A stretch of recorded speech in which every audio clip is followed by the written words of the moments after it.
sholat. Ketika beliau pas sholat dijupuk mboten krasa. Aku sholat was, ono salam krungu, ono apa ya krungu. Paham ya, itu jenis al-bidayah lahiyan nihaya. Kalau kamu dari awal cara merekonstruksi pikiran salah, jadi kamane background cara berpikir itu salah, terus. Misalnya lomo gini kan, carane lomo piye dari awal kita jangan menganggap kita punya harta. Kados kula lah contoh yang saya alami. Kados kula ngaji begini itu dari awal niat lillahi ta'ala. Ya sudah saya nyaman. Pokoknya mulang Quran aku senang. Mergo iku kitab dua. Sudah. Sehingga saya tidak mudah kecewa tentang fasilitas, tentang hak-hak saya. Coba kalau dari awal saya punya tradisi transaksional. Ngaji gak diregani ngene loro kabeh, ngati ya loro ya rapat ikhlas. Itu kan karena salah awalnya. Makanya ulama-ulama dulu mentradisikan orang harus cara berpikir kata Sulam Taufik, kata Sulam Sabinah, ya kudu minallah wa ilallah wa billah. Sing cara wong latihan ngaji merujukna bingung min huwa la huwa bi. Maksudnya minallah wa ilallah wa billah. Kita punya rahmat begini ya, kita iman dari Allah. Kemudian rahmat ini kita salurkan, kita ngajar, kira sedekah juga karena Allah. Punya kekuatan itu semua juga atas nama rahmat Allah. Sehingga itu membunuh keangkuhan, membunuh kepikiran, membunuh hal-hal yang jelek.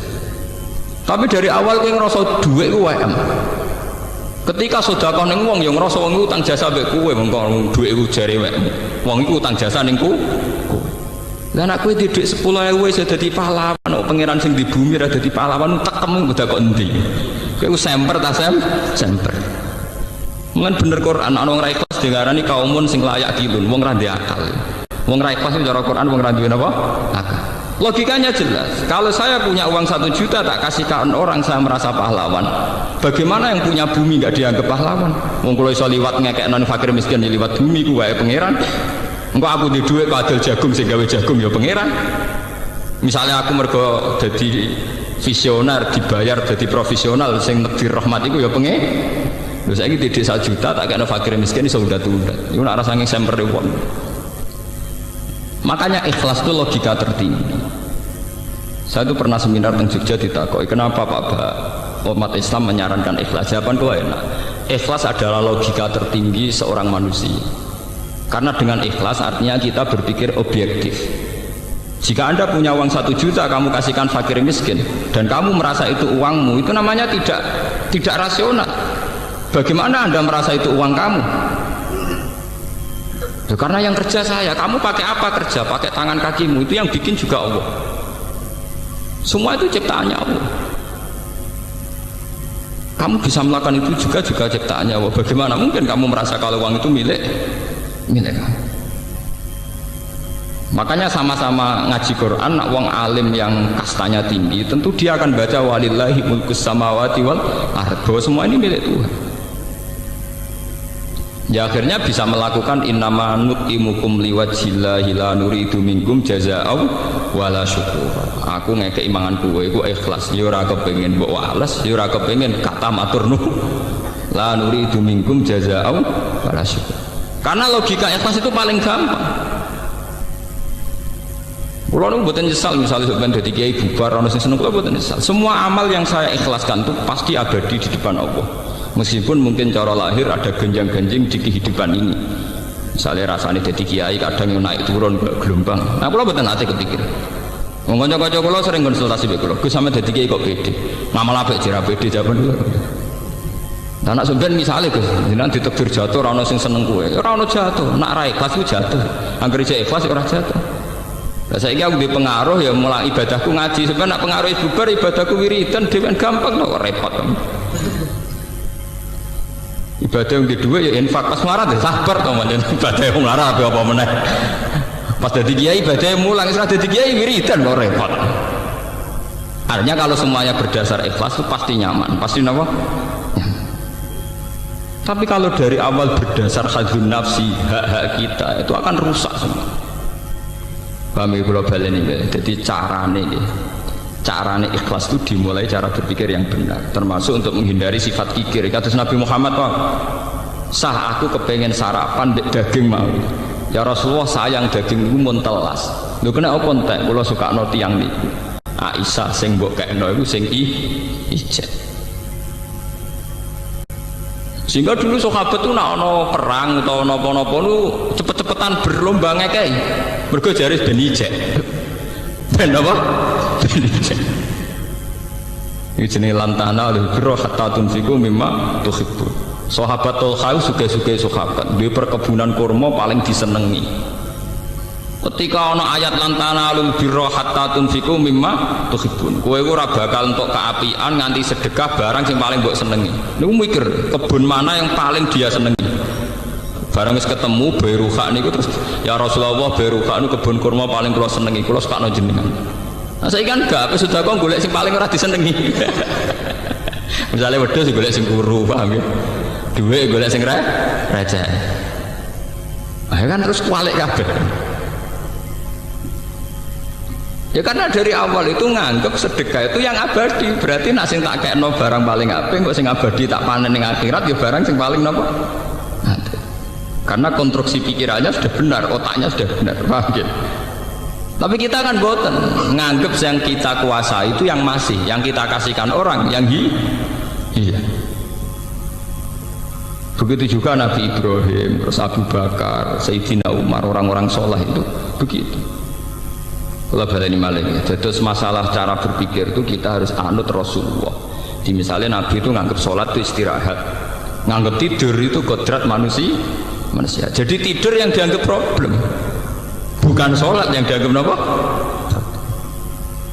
Sehingga coba zaman delok teng Quran, tatajafa junubuhum, mereka mengangkat lambungnya, ngangkat songkot tempat tidur, anil madoja. Lho bahasa Arabe nggon turu ora jenenge nggon turu. Nggon turu artine nggon setengah mati, nggon wong aras-arasen, nggone wong kukar. Sementara sholat itu satu pesta dengan Tuhan, satu komunikasi dengan Tuhan, Raja alam raya ini. Wong kowe ketemu presiden bangga prakaruan. Mestinya cara logika kita, lo sholat itu harus kastanya tertinggi karena tempat di mana saya munajat be pangeran, komunikasi be pangeran. Sementara ranjam statusnya mau tempat tidur, tempat harasan. Dengan logika ini kita mudah sekali mengorbankan sing jenenge tempat tidur demi sholat, paham ya? Nah tapi itu dari awal cara berpikir orang ngono, jangan ngantuk orang azan, waduh, wayahnya pisan, oh dua setengah munafik. Itu dalam terminologi Quran bahasa ekstrimnya itu setengah munafik logika begitu. Itu yang disebut Quran wa idza qamu ila sholati qamu kusala. Wong munafik ku salat tapi rasa-rasen. Jadi nak salat yo ana rasa-rasen ono semi munafik ya cara Quran. Lho niki tenan. Niku wonten ayate. Nggih wa idza qamu ila sholati qamu napa kusala. Supaya kamu tidak munafik nak salat kudu trengki. Nah sekarang kamu anggap itu pesta. Satu kehormatan di mana kita hanya seorang hamba diberi hak komunikasi dengan Allah Raja alam ini. Dia cara berpikir diulang-ulang, kados kula harus diulang-ulang terus. Ya Allah, saya sedang komunikasi dengan Engkau Raja alam ini. Engkau adalah zat paling penting dalam kehidupan saya. Engkau adalah zat paling penting dalam kematian saya. Sehingga diulang-ulang. Dan itu yang dilatihkan Nabi Ibrahim kepada semua umat. Ini ku inna sholati wa nusuki wa mahyaya wa mamati lillahi rabbil alamin. Ya Allah, Engkau zat terpenting. Karena Engkau zat terpenting, sholat saya demi Engkau, hidup mati saya juga di tangan Engkau. Wa bidzalika umirtu wa ana minal muslimin. Dengan logika ini, dengan tauhid ini, nak urip kula terserah jenengan, mati kula terserah jenengan. Kula pun nyerah total, aslamtu li rabbil alamin. Kula nyerah teng jenengan. Utawa sebagian redaksi wa ana awwalul muslimin. Ya tapi tenggene umat Nabi tentu dirubah wa ana minal muslimin. Jadi terus total penyerahan dirinya pada Allah itu total. Dan ini rasional. Menyerahkan diri pada zat agung, zat paling penting. Luwih ra rasional meneh nasib mbok serahno ning tempat tidur. Utang akeh masalah akeh sembuh pokoke penting turu sik. Kowe turu artine rak nyerah. Semua badan kamu, akal kamu nonaktifkan, mbok offno. Mau mbok pasrahno tempat tidur. Lho ngono kok ngaku pinter. Paham iki? Paham ya? Ya kok ngaku soleh, kok mentolo, teke keliru, ngaku soleh, ngaku pin. Lewat ngaji ini sampean akan tahu kenapa tidur dianggap problem, sholat dianggap pesta. Kematian juga begitu. Kowe nak ndelok mati, wak wedi. Wong Indonesia melarat lah mati wedi. Oh, sak urip-uripe ora tau di dhuwit, urip disia-sia tangga, nak jenenge mati tetep napa? Wedi. Coba kalau logika kematian kita rubah. Kados sing diajarkan Jalaluddin Ar-Rumi. Alhamdulillah teng Indonesia nak tiang-tiang kuno itu melok Jalaluddin Rumi, meskipun ora asal usule tapi melok-melok. Meskipun akhirnya dipakai teroris. Jalaluddin Rumi itu seorang sufi zuhud. Beliau terkenal sekali, tiang Khurasan. Beliau itu hasil muridnya banyak, beliau pengaruhnya besar. Beliau saking senangnya Allah itu punya tarian isak yang disebut tarian apa? Rumi. Jadi nyanyi wiridan-wiridan sambil apa? Nari. Alhasil suatu saat mau tiba ajal, terus murid-muridnya nangis. Ditakoki Jalaluddin Rumi, "Kowe kenapa cung nangis?" "Saya tidak bisa bayangkan jenengan mati, meninggal. Berarti jenengan terpisah dari kita." Jari-jari Rumi nangis, "Kowe keliru, kowe goblok. Kematian itu adalah hari pesta, malam pengantin itu." Jadi pertama sing istilah kematian itu pengantin itu sinten Jalaluddin Rumi. Kematian itu malam jadi pengantin. Aku wis suwi nyesal. Mergo ora ketemu zat paling tak seneng, yang paling saya cinta. Maksudnya ketemu kue-kue aku nyesal.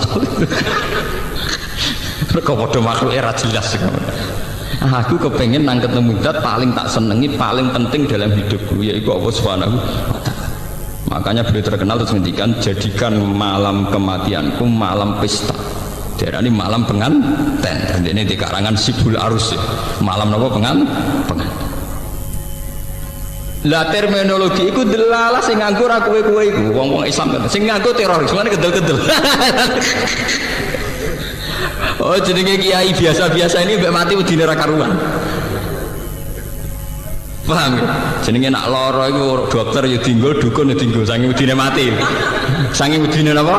Mati. Nak dokter tok kuwatir lanare berkait santet. Paham? Nak dukun tok kuwatir lanare bersifat medis. Akhirnya dukun ya dinggo, dokter saking wedine napa? Mati. Wong Islam kok wedi mati ku piye? Lho kula nu bolak-balik lho ngalami kula nu selawasi anake kiai, saiki yo kiai. Lha niku nak wonten nggih ngoten lho cara Jawa wonten dom wonten wong gak geger. Gus golek dukun untuk cangkemmu kiai bukan golek dukun. Umpama aku mati kena santet, aku ora ngarah darani matiku krana santet, tetep darani matiku krana Allah Subhanahu wa taala. Lah soal cara lahir kena santet, aku kelindes truk ya mati. Masa aku darani matiku kena ban truk ya ora. Tetep matine krana pengen. Ini biasa-biasa. Kula niku ora santet ya bedina ya biasa. Nah, misalnya saya mati, ya kalau orang ngerasa kalah ya biasa, kalahku ya baik pangeran. Kadang kita ini hina, wis mati kena santet, yakin nak sing mati ini santet, wis ketok kalah raja duk setengah sirik, paham? Wis ketok kalah raja duk setengah napa? Sirik. Cara kula nggih boten ra ngarah kula darani matiku krana santet, ya krana Allah. Tapi cara lahir santet, soal cara lahir itu iso kena truk, iso kena santet, iso ceblok ke pesawat. Paham ya? Tapi kabeh tetap kita ainul yakin innalillahi wa inna ilaihi rajiun, bahwa mati kita karena kehendak Allah dan kita kembali ke Allah. Lalu kalau kepenjing nak mati ya pesta malam terbaik, hari terbaik. Dan itu orang-orang sufi dulu berdoa betul, wa khaira ayyami yauman alqaka fi. Orang-orang dulu pasti doa, Allahumma ja'al akhira kalami indantiha ajali la ilaha illallah. Tapi dan mereka berdoa wa khaira ayyami yauman alqaka fi, dan jadikan hari terbaikku adalah hari saat aku mati. Itu hari terbaik, hari terindah. Begitu juga yang dilakukan Bilal ketika Bilal badhe kabundut anak-anaknya nangis. Kowe kena apa nangis? Mugi jenengan badhe kabundut. Kowe aja nangis. Ghadan nalqal ahibbah Muhammadan wa hizban, sing diriwayatno Imam Ahmad bin Hanbal. Ghadan nalqal ahibbah Muhammadan wa hizbah. Malah aku nak mati nang ketemu Nabi Muhammad, nak urip ra ketemu. Lah wong Indonesia mboten wis kiai jarene wis duwe tauhid yo wong medine pol mati wis pol. Oh urip wis lase kere lah ora tau di duwe utang akeh mati to wedi. Kula nu alhamdulillah rapati wedi iki biasa. Mergo tak latih betul inna sholati wa nusuki wa mahyaya wa mamati. Sehingga kita nganggap tempat tidur itu problem kodrat manusia karena kita ditakdir manusia maka kita tidur itu saja. Tapi nganggap sholat itu pesta munajat. Dengan logika begitu kita kalau sholat itu seneng, kalau tidur sak kadare, paham ya? Nah kita sering kuale, sering apa? Wah, muga lewat ngaji iki sedora kuale. Pancen wong gunane ngaji pancen sing kuale dadi ora napa? Kuale. Paham? Makanya Nabi itu kalau istilahnya wa qurratu aini fis shalah. Terus itu ditiru oleh ulama-ulama kata Jalaluddin Rumi darani itu malam pengantin.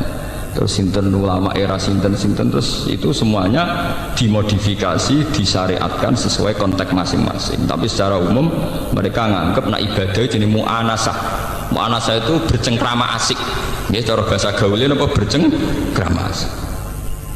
Yang disebut yang torekoh terus orang torekoh gawe ajaran saya ala bizikrillah tatmainnul qulub. Orang itu kalau ingat Allah, ingat fungsinya Allah, ingat ke eksistensi Allah, keberadaan Allah, tentu hati ini tenang. Ya, daripada gue yakin mati kena santet ambek dukun sing ra tau wadus, ra tau salat, atau keren mati dijupuk malaikat Israel. Gagah kalah ambek malaikat Israel napa gagah? Wong kok kalah ambek dukun ra tau wadus ngono gak gagah. Nah tapi jenengan nyasane mandi ya. Sing mandi ku malaikat Israel. Gagah. Oke, terima